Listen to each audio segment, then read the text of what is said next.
Well, greetings once again, Culture Bugs. Time for us to continue our glossing of Mrs. Dalloway. When we last met, where we left off, Septimus had thrown himself out the window onto the area railings below Mrs. Filmer's. And so the scene that we're going to cover now, of course, begins with the bitter irony of Holmes running in and calling Septimus a coward. So, of course, there's a bitter irony that a man who has not been afflicted as Septimus has, who's not suffered as Septimus has, questions his manliness. And again, you've seen this as a continued sort of touchstone for us in the novel, the sense of what does it mean to be manly, visions of masculinity for the early 20th century English. So I wanted to point out that just as a tie-in to the paragraph on this, that why the devil he did it, Dr. Holmes could not conceive. And so what's really inconceivable is that, and I suppose the supreme irony, is that it's not that Dr. Holmes could not see it so much as he cannot see it. The reasons for Septimus having done what it is that he has done, because of, as he puts it repeatedly, he just believes that Septimus's affliction, so to speak, is just a bad mood. When he keeps saying "in a funk," I wanted to point out just a stylistic element. This is narrative technique on the part of Woolf, where this frantic scene of there was a great deal of running up and down stairs. Dr. Holmes came in, white as a sheet, shaking all over, with a glass in his hand. "She must be brave and drink something," he said. "What was it, something sweet?" So this is in the voice of Brezia. "For her husband was horribly mangled, would not recover consciousness. She must not see him, must be spared as much as possible, would have the inquest to go through. Poor young woman." This is a protracted case of diazeugma. So you'll remember that diazeugma, zeugma generally is where one part of speech governs the other parts of speech in, say, a long sentence where there are multiple clauses that are put together. And so here, the idea is that you're creating, through the use of the diazeugma, which is the subject that's referenced at the beginning, and then it's left off. So there's the sense that not only is there a diminishment of the subject of the sentence, but also it allows the writer to achieve a certain rapidity that mirrors the act of thought and also the rapidity of the action here. So let's see, I wanted to point something out. So here we are at 6 o'clock, and the sweet stuff that the doctor has given Arezzi to drink is most likely laudanum. And so laudanum is an opioid. It's made from the poppy plant. So you would take the pods and sweat out the what amounts to the opium, and it's generally mixed with honey or some sort of sweetener, and it produces a dreamlike state of relaxed euphoria. And so this is what Woolf marvelously outlines as she puts us in the mind of Brezia here. So the idea that she put on her hat and ran through cornfields, where could it have been? So as long as you're paying attention to the fact that the narrative is shifting in and out of the reality of people in the room, going inside the mind of Brezia as she is in the immediate aftermath of what her husband has done. And so there's also the irony about when she says here at the bottom of the page, "He is dead," she said, smiling at the poor old woman who guarded her with the honest light blue eyes fixed on the door.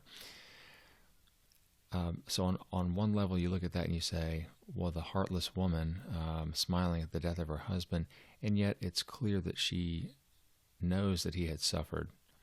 And so you've got that uneasy boundary between the effects of the opioid and also then her own sense of relief that her tortured husband is free than from his misery. Let's see. So notice that as the ambulances come to carry Septimus away, and the alarm bell from the ambulance is ringing into the early evening of London, Woolf uses that as uses the sound of the ambulance to transition to another narrative thread, and in this case, of course, it's Peter Walsh. So, and this is again irony. One of the triumphs of civilization, Peter Walsh thought, it is one of the triumphs of civilization as the light high bell of the ambulance sounded. So the idea that that people hear the ambulance bell and that they simultaneously move out of the way because they know something serious has happened to somebody, and they're also thinking, gee, that could have been me. I could have stepped off a curb and gotten whacked by a car. It could be I wonder if it's someone I know. These sorts of thoughts that go through someone's mind, and so Peter believes that it's civilized, that people are sort of trained by convention to step out of the way of the ambulance to make way for this vehicle. So you've got you've got this business about a little glow of pleasure, a sort of lust too, over the visual impression warned one not to go on with that sort of thing anymore. And what he means here is the fixating on the morbid, because when he says it's fatal to art, fatal to friendship, both these things are abstractions. And then the inclusion of the word true. So the ellipsis particularly evokes the rapid patterns of thought here. Okay. Let's see, bottom of the page, as Peter's reflecting, one might weep if no one saw. In response to this loneliness and so forth in life, and it's again the warped sense of what constitutes manliness in this culture, both the Anglo of England and then the Anglo-Indian that Peter is familiar with.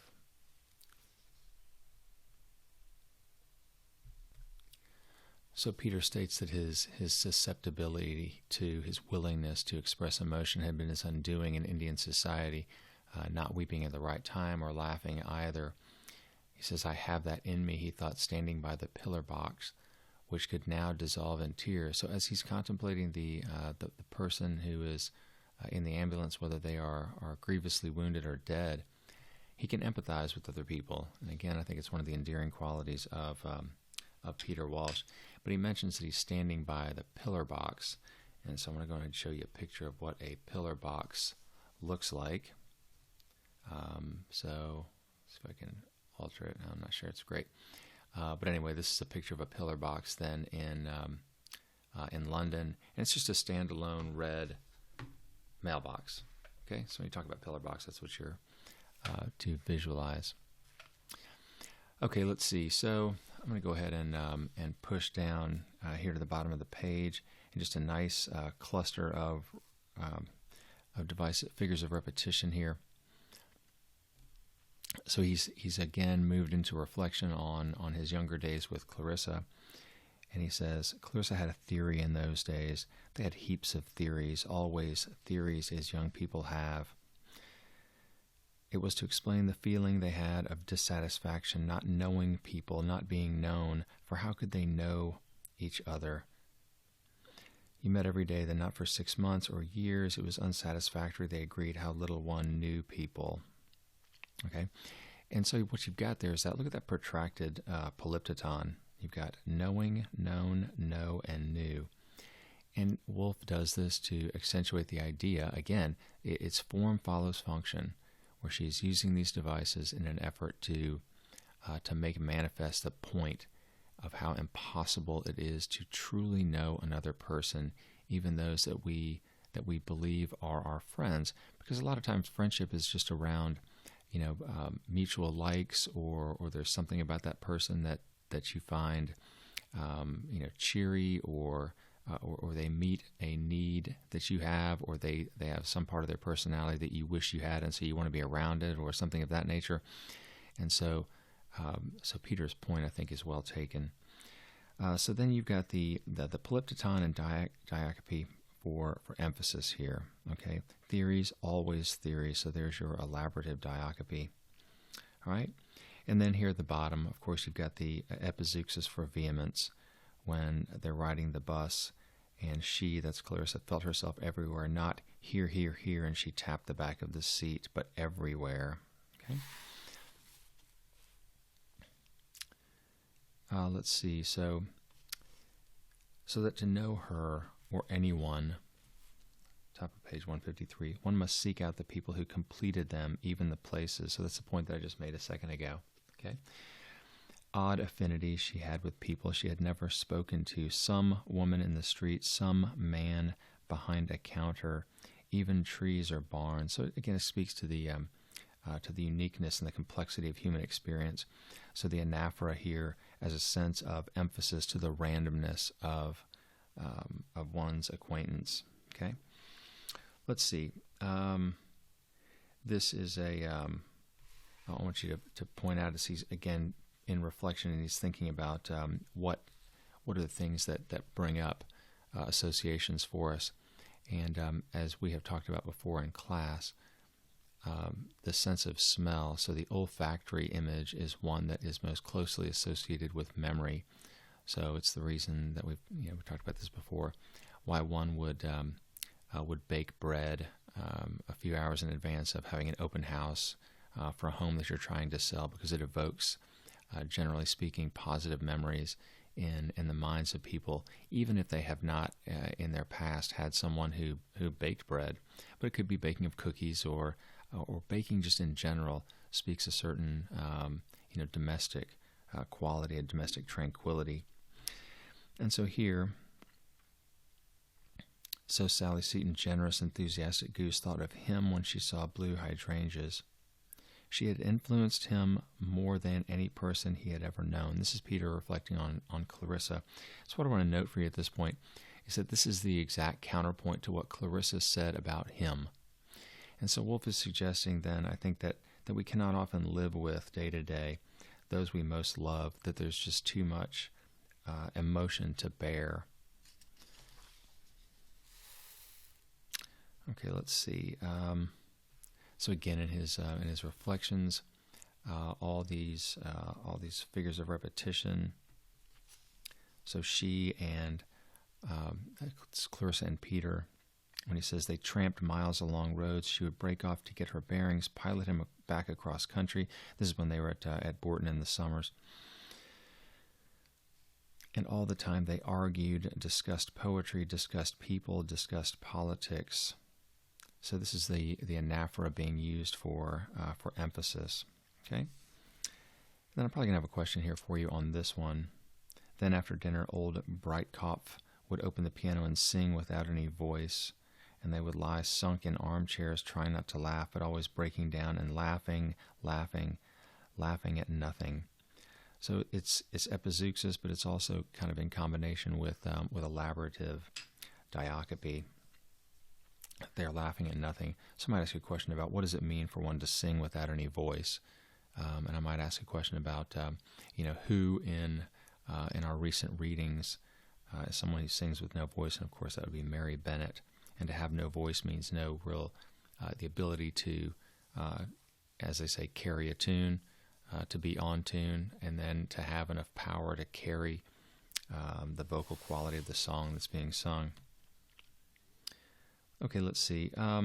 So here's Peter in his motel, and he brings up an issue that I think is interesting for anyone who takes a moment to think about it. Is all the people that have been in a single hotel room over the course of a year, 5 years, a decade, and so he feels lonesome. We know that Peter is a guy who craves society, and so he looks around and comments then, for sleep, one bed, for sitting in one armchair, for cleaning one's teeth and shaving one's chin, one tumbler, one looking glass. And so this, the repetition of this, and you've got, of course, polyptoton then and anaphora. So it accentuates a sense of solitude, of loneliness, and we know that Peter doesn't like to be alone. Oh, by the way, today's annotations are brought to you by the Stadler Mars Lumograph HB. It is in cerulean blue, so you might want to go ahead and write that down because it'll make an appearance on the quiz, and I'm going to reward those of you who watch these videos and listen, because I'm not going to show it on the screen because I know people will scan through until they see it and try to grab up a couple points. So good for you for paying attention through the vid. Okay, I'm going to go ahead and buzz through here to, oh, you know what, I gotta go to the bottom here. All right, so again, Peter is now giving us some level of detail and intimacy relative to his relationship with Clarissa. And so when he says, Clarissa was upset by his visit. She had felt a great deal, had for a moment when she kissed his hand, regretted, envied him even. And you've got the perspective that's going back and forth between the two in the narrative. Remembered possibly, for he saw her look, something he had said, how they would change the world if she married him, perhaps, whereas it was middle age, it was mediocrity. Anaphora, of course, then forced herself with her indomitable vitality to put all that aside, there being in her a thread of life which for toughness, endurance, power to overcome obstacles and carry her triumphantly through, he had never known the like of. So she is peerless in his mind, among his acquaintance, or maybe even the people that he knows at all. Yes, but there would come a reaction directly he left the room. She would be frightfully sorry for him. She would think what in the world she could do to give him pleasure, short always of the one thing. And he could see her with the tears running down her cheeks, going to a writing table and dashing off that one line which he was to find, greeting him, "Heavenly to see you," and she meant it. Peter Walsh now unlaced his boots, but it would not have been a success, their marriage. The one thing, after all, came so much more naturally. So it seems to suggest there's an intimacy between them, maybe the promise of it, the discussion of it, which has to do with sex. The implication here is that it's the sex act, and it would have been pretty racy at the time for this to have been raised in the over the course of the novel. Let's see. Here's a nice description of Peter Walsh. For it was very charming and quite ridiculous how easily some girl without a grain of sense could twist him round her finger. And largely I think it's because Peter Walsh so much wants to be accepted by others, and particularly by the opposite sex, that maybe there's a sense that he feels himself to be not quite as masculine in terms of like just the broad strokes of what it means to be a man, and that is, sort of your football player tough, construction worker tough, someone who can, guzzle beer and smoke a cigar and cuss and scratch themselves or whatever, and he's, with just no shame whatsoever, but he doesn't fit in that category, and so anytime that a woman shows him attention, he is instantly drawn in. And so you've got the paradox then of the complex man that serves as here. It's a marvelous transition to Daisy and her thoughts. Okay, she said something. No, he saw through that. He wouldn't stand that. No. Then he could shout and rock and hold his sides together over some joke with men. He was the best judge of cooking in India. Again, something that you would not normally associate with men, even though famous chefs are mostly men. He was a man, but not the sort of man one had to respect, which was a mercy, not like Major Simmons, for instance, not in the least like that. Okay? So let's see. I'm going to ask you probably to parse the implied metaphor here in this, the top of page 157. So he's remembering, he's looking at the snapshot that he has of Daisy on the veranda, Daisy all in white and a fox terrier on her knee, very charming, very dark, the best he had ever seen of her. It did come, after all, so naturally, so much more naturally than Clarissa. Okay, so you've got the naturally, much more naturally. So there's your elaborative diacope. No fuss, no bother, no finicking and fidgeting, all plain sailing. So no fuss, no bother, no finicking and fidgeting. So notice these are all three elliptical sentences, and they combine with anaphora. And the idea is that it's a cut and dry type situation. There's no room in his mind anyway for interpretation. No fuss, no bother, no finicking and fidgeting.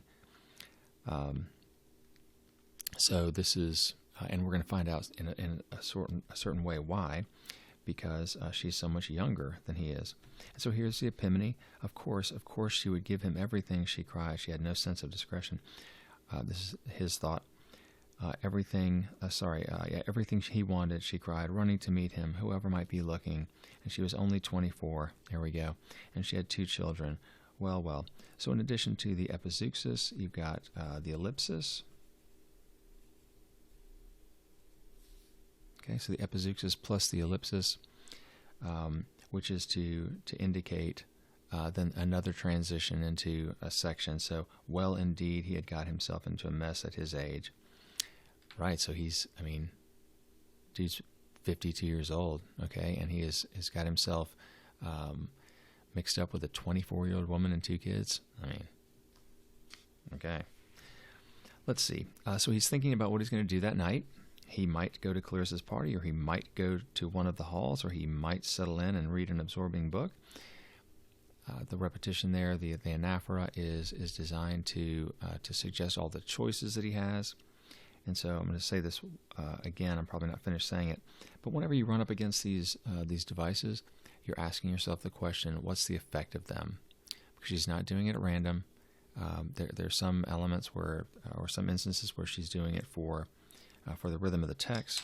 But in general, it's to create a sense of something in the narrative. Okay? All right, let's see. So we're almost to the end of this video installment. But I want to take a look as Peter is now heading down to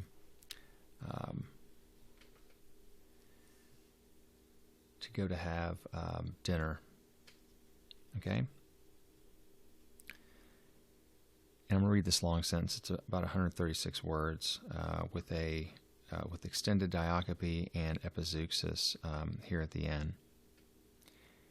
And he would have a chat with whoever it might be, and so come to disregard more and more. What do we have here? Simple diacope. Precise hours for lunch and miss engagements, and when Daisy asked him, as she would, for a kiss, a scene failed to come up to scratch, though he was genuinely devoted to her.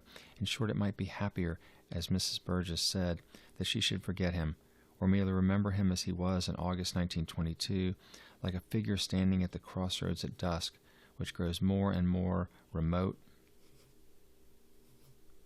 as the dog cart spins away, carrying her securely fastened to the back seat, though her arms are outstretched, and as she sees the figure dwindle and disappear, still she cries out how she would do anything in the world, anything, anything, anything. So a narrative technique is again designed to catch the sort of fractured sense of one's thought.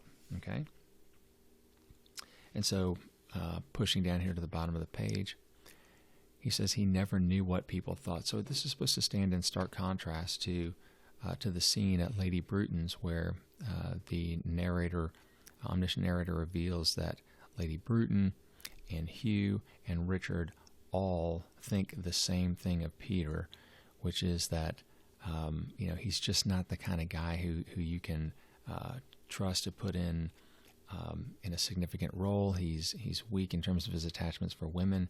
They all knew that he loved Clarissa and so forth. So it's again ironic that he is unaware of what people think about him. And maybe it's because they don't want to share their semi-negative thoughts about him. Okay, so got the simple diacope here of the less and less able to understand why Clarissa couldn't simply find them a lodging and be nice to Daisy, introduce her, and then he could just do what? Just haunt and hover. He was at the moment actually engaged in sorting out various keys paper. Okay, So you've got the epizeuxis of the just, and then do what? Just, haunt, and hover. Again, it's a form of the elaborative diacope. He could not keep out of smoking rooms, liked colonels, liked golf, liked bridge, and above all, women's society. So this is a great example of zeugma, because, and it's diazeugma in particular, because the subject, Peter, is the one that is carried through that long list, and so it allows the list then to achieve a sense of rapidity and length. Okay, a nice example of polysyndeton at the top of the page, 159, where he says, like the fineness of their companionship, that's women's society, and their faithfulness and audacity and greatness in loving, which though it had its drawbacks seemed to him, and the dark, adorable, pretty face was on top of the envelopes. Again, this is Daisy. So wholly admirable, so splendid a flower to grow in the crest of human life, and yet he could not come up to scratch, always being apt to see round things. Clarissa had sapped something in him permanently. That's a marvelously sad point to make. And to tire very easily of mute devotion, and to want variety in love, though it would make him furious if Daisy loved anybody else. Furious, for he was jealous, uncontrollably jealous by temperament. So this is a great elaborative diacope for clarity. Jealous, uncontrollably jealous by temperament. He suffered tortures, but where was his knife, his watch, his seals, his note case? In Clarissa's letter, which he would not read again, but like to think of, in Daisy's photograph. And now for dinner. Okay, so this is what I wanted to point out here is that this suggests the idea for maybe what it is that ultimately is repellent about him to others, and maybe Clarissa in particular. He's just a selfish dude. Okay, and so she's using then the anaphora of his knife, his watch, his seals, his note case to drive that point home. Okay, all right, I'll pick up here next video.